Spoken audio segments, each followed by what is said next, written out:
Well, away from that, economic crimes against journalists, the probe into the murder of Pakistani journalist Arshad Sharif in Kenya, among other issues, were the focus of today's meeting to commemorate the International Day to End Impunity and Crimes Against Journalists.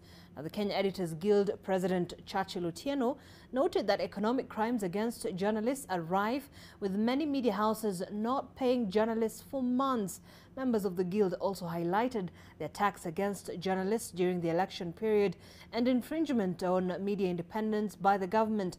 Cabinet Secretary for Information, Technology and the Digital Economy, Eliud Owalo, stated that his team is in the process of appointing a new board at the Media Council of Kenya to mitigate conflict between the media and government, as he pledged to defend the freedom of the media. The day is marked on the 2nd of November every year. This year's theme, Protecting Media to Protect Democracy.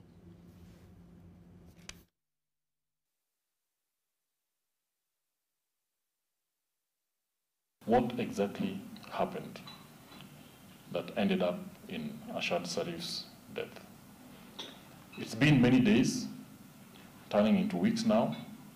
I think a time has come that the Kenyan public and indeed the international fraternity are owed by our authorities a word on what are the findings of these investigations.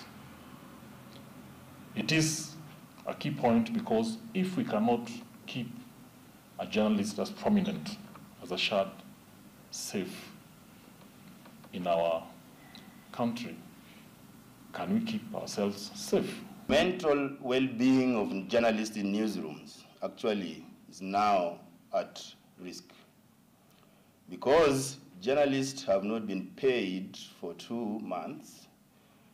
Employer has issued notice for redundancy that has almost expired and nothing is happening and no one is talking to these employees so that they can be prepared.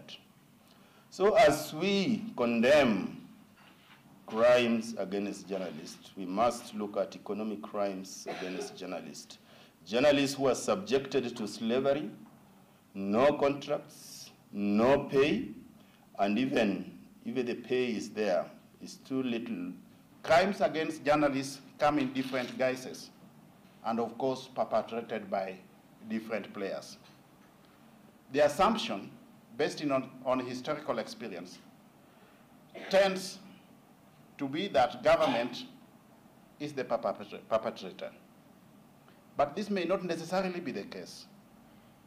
Indeed, most of the time, rogue elements within government have given entire departments, such as law enforcement agents, a bad name while acting in their individual capacities.